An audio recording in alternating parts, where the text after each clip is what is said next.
Well, tomorrow the Supreme Court will hear a historic case, the Dobbs case that comes out of Mississippi.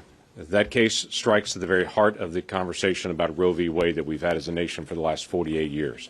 That is, can a state protect the life of a child before it is considered viable?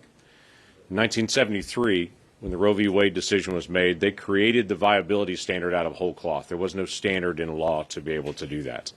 When they created this viability standard, courts have struggled to be able to actually interpret that and apply it since that time period 48 years ago. I remind this court, and I remind us as a nation, 52 years after the Plessy versus Ferguson decision from the Supreme Court, when the Supreme Court determined that separate but equal was entirely appropriate in American law, 52 years later, the court determined it wanted to be able to hear the Plessy versus Ferguson decision again. And it took up what was then called Brown versus Board of Education. The Brown versus Board of Education, 52 years later, after Plessy versus Ferguson, re-looked at this issue of separate but equal and determined how in the world did we ever decide that as a court.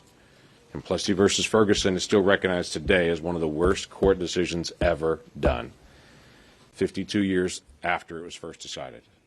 Roe v. Wade is 48 years old. I believe this court will take up the legal argument, will take up the scientific examination, and will re-look at Roe v. Wade in a whole new way, and will return this country to what it was pre-1973, where each state made their own decisions to be able to protect the lives of every single child. This group of people that are gathered around are in strong support of that. I'm going to allow them to be able to step forward and to be able to speak into this issue as well as we anticipate the 10 a.m. oral arguments in the Supreme Court tomorrow morning.